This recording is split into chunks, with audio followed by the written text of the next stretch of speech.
تو ان میں سے ایک نام احسان الہی ظہیر صاحب کا بھی ہے۔ اب یہاں پہ یہ بھٹی صاحب نے پوچھا کہ دیکھیں یہ واحد مولوی ہے کہ یہ جب زخمی ہو جاتا ہے تو اس کو فوراً سعودی عرب لے کے جایا جاتا ہے، اور پروٹوکول کے ساتھ ان کا جو ہے وہ سعودی عرب بڑا پروٹوکول بھی ان کو ملتا ہے، نیز وہاں پہ لے جا کے شاہی علاج کیا جاتا ہے۔ کیوں؟ پاکستان میں دیگر مولوی نہیں ہے، قحط مولوی ہیں۔ سعودی عرب کو پاکستان کے مولویوں سے اتنی محبت ہے یا پاکستانیوں سے اتنی محبت ہے کہ پاکستان میں کوئی مولوی زخمی ہو جائے تو فوراً وہاں سے طیارہ آ جاتا ہے، اس کو لے کے جا دیتا ہے کہ یہ سعودی عرب میں اس کا علاج ہو جائے۔ ہاں واقعی جو سعودی عرب گئے ہیں، جو وہاں پہ رہ رہے ہیں، ان کو پتہ ہے پاکستانیوں سے سعودی عرب کی کتنی محبت ہے، وہ واضح ہے۔ یہ بات تو بالکل بھی نہیں چلتی، یہ بات تو بالکل جھوٹ ہے۔ اب یہ ہے کہ کیوں کیا جاتا ہے، وہ ظاہر ہے، بالکل بات ہی واضح ہے، لیکن اب دیکھیں کہ آگے یہ کیا کہتے ہیں۔ شہید کو صرف سعودی عرب سے علاج کی آفر نہیں تھی، صدام حسین صاحب نے بھی یہ بات کہی تھی کہ آپ ہمارے ملک میں آ کے علاج کروا لیں۔ اس طرح دنیا کے اور دیگر ممالک سے بھی ان کو یہ بات کہی کہ آپ ہمارے یہاں پہ آ کے علاج کروا لیں۔ کیوں؟ اس لیے کہ بطور عالم دین جب انسان ایکسل کرتا ہے اپنی تحریروں کی تقریروں کی وجہ سے، تو اس کے محبین کے اندر بہت سے ایسے لوگ شامل ہوتے ہیں سیاسی طور پہ مختلف مقامات سے رسول رکھتے ہیں۔ میں اس کی آپ کو حالیہ دور میں مثال دیتا ہوں۔ اچھا یہ آپ دیکھیں، اب پہلی بات یہ دیکھیں کہ پاکستان میں کوئی مولوی بھی نہیں تھا۔ ہاں یہ جو آپ کہہ رہے ہیں کہ صدام حسین، وہ آواز ہے، صدام کو بھی چاہیے تھا ایسا شخص جو تکفیری ہوں، جو آ کے تقریریں کریں شیعوں کے خلاف، اور ان کو بھی چاہیے تھا جنہوں نے ان کا علاج کیا، پھر تو ظاہر ان دونوں کو چاہیے تھا۔ تو آپ کا ابو جی بڑا زبردست استعمال ہوا ہے اور اسی وجہ سے وہ مشہور ہوا ہے، باقی کچھ بھی نہیں ہے۔ ایسے کوئی کتابوں سے نہیں لکھے کہ بڑا علمی تبحر کیا ہو، نہیں، جائیں ابھی کتابیں ان کی دیکھ لیں کہ کتنی تدلیسات سے انہوں نے کام لیا ہے، کتنا مدلس ہے آپ کے ابو جی، کتنے روایات کو کاٹ کر، اقوال علماء کو کاٹ کر وہ بیان کر رہا ہے، اور اسی سے نتیجہ اسی پہ تحلیلیں کر رہا ہے۔ تو لہٰذا آپ یہ جو آپ کہہ رہے ہیں کہ آپ کے ابو جی کو پتہ نہیں وہ معتقدین موجود تھے، یہ پاکستان کا کوئی اور مولوی نہیں تھا کہ جس سے محبت ہو سعودی عرب کو؟ کوئی مولوی ابھی تک نہیں ہے کہ جس کے لیے سعودی عرب کا دل دھڑک رہا ہو یا صدام کا دل دھڑک رہا ہو۔ صدام کو اسی مولوی سے محبت تھی، یعنی یہ تو واضح ہے۔ اب آپ دیکھیں امام خمینی نے اس کے سر پہ $5 لاکھ لگائے ہیں۔ یقین کریں مجھے خود بھی پتہ نہیں تھا، ان کے بیٹے جو ہے نا، ان کے مجھے پتہ چلا انہی کے باتوں سے۔ اب آپ دیکھتے ہیں کہ کیا کہتے ہیں، یہ آپ دیکھیں۔ وہ کافی قریب ہے، لیکن انہوں نے کبھی اپنے کو حدیث کلیم نہیں کیا۔ وہ اپنے آپ کو بس وہی کہتے ہیں کہ یار میں ٹھیک ہے، بس کتاب و سنت کی بات کرتا ہوں۔ اب مثال دے رہے ہیں ذاکر نائک کی۔ ان کے معتقدین بھی سعودی عرب کے رائل فیملی میں موجود ہیں۔ ڈاکٹر ذاکر نائک صاحب کے سر پر کسی ملک نے بھی ابھی تک $5 لاکھ ہیڈ منی نہیں رکھی۔ ہاں یہ بات، تو اس سے کیا فرق پڑتا ہے؟ ہاں اس سے کیا ہوتا ہے، اس سے کیا فرق پڑتا ہے؟ ڈاکٹر ذاکر نائک صاحب کے سر پہ کس نے، ان کو انہوں نے ٹیررسٹ قرار دے دیا، ٹیررزم ہم بھی قرار دیا۔ یہ مختلف صورتیں ہوتی ہیں نا، یہ کوئی ایک صورت تو نہیں ہوتی کہ جس کے ہیڈ منی لگی صرف وہی ان کو چپ رہا ہوگا۔ کئی لوگ کہیں گے کہ ہم نے اپنے ملک میں خود حال نہیں ہونے دینا، یہ بندہ ایکسٹریمسٹ ہے، یہ ٹیررسٹ ہے۔ مختلف کے ایلیگیشن ہوتے ہیں، مختلف کے اسٹڈیز ہوتی ہیں، کئیوں کو لوگ جیلوں پھینک دیتے ہیں۔ ہماری پوری تاریخ ہے ائمہ دین کی جنہیں جیلوں سے گزرنا پڑا ہے۔ اس کا مطلب یہ دیکھیں ایک نہیں طریقہ ہوتا کسی کو ٹارگٹ کرنے کا۔ اس کے اندر کئی مرتبہ آپ کسی کو قتل کا فتویٰ دیتے ہیں، مثال دے رہا ہوں، کسی کو آپ ملک بدر کر دیتے ہیں، کسی کو جلا وطن کر دیتے ہیں، کسی کو ٹیررسٹ کر دیتے ہیں۔ میں آپ کو سمجھا دوں، اب یہ ساری باتیں کس لیے ہیں؟ سعودی عرب میں یہ ساری باتیں کس لیے کر رہے ہیں؟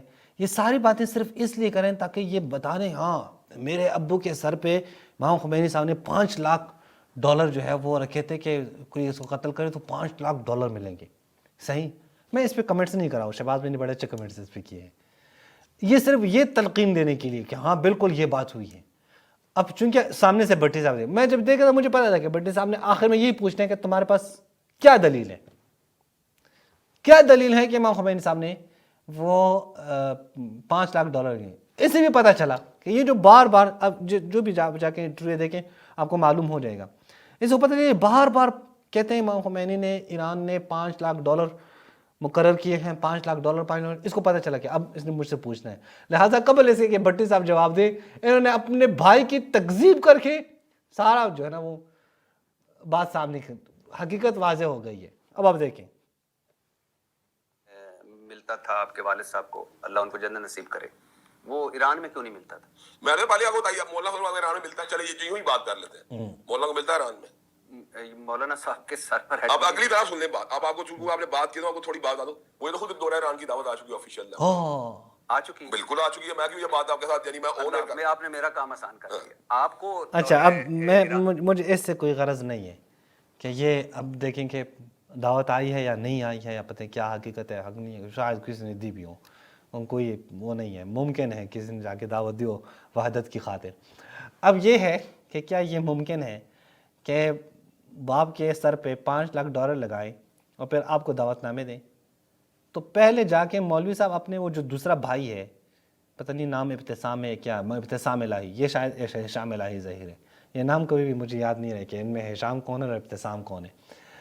اب وہ دوسرا بھائی ہے نا، اس کے جا کو بتا دو کہ آج کے بعد میں یہ بات نہیں کرنی، جھوٹ مت بولنا، لیکن اسے بتا دیں گے ظاہر ہے اچھا رہے گا کہ بھائی آپ نے حقیقت تو بیان کرنی ہے، آگے آپ نے صحیح حقیقت بیان کی ہے۔ ایران کی دعوت آ چکی ہے، آپ علامہ احسان علیہ ظہیر صاحب کے بیٹے ہاں جی، لیکن آپ کے والد کے سر پر انہوں نے 5 لاکھ میں نے آپ کو بتا دیا، اس کا مطلب کوئی ایسی بڑی بات نہیں ہے، پروٹوکول کا جواب دیا آپ کو، پروٹوکول کسی کو کہیں بھی مل سکتا ہے۔ آپ سمجھتے ہیں یہ بڑی بات ہے؟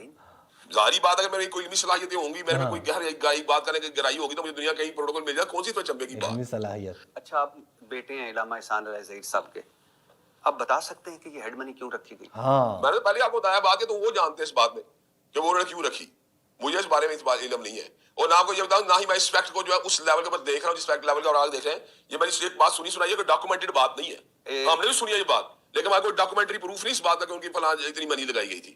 ہاں، اب واضح ہوا نا، یہ خود کہتے ہیں ہمارے پاس کوئی دلیل نہیں ہے، پروف نہیں ہے، ڈاکومنٹ پروف ہمارے پاس نہیں ہے، بس لوگوں میں مشہور ہے۔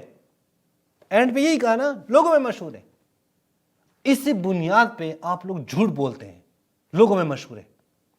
اسی بنیاد پہ آپ لوگوں کے درمیان میں نفرت پیدا کرتے ہیں، اسی بنیاد پہ آپ اپنے لوگوں کو دھوکہ دیتے ہیں، اسی بنیاد پہ آپ مد مقابل کو بدنام کرنے کی کوشش کرتے ہیں۔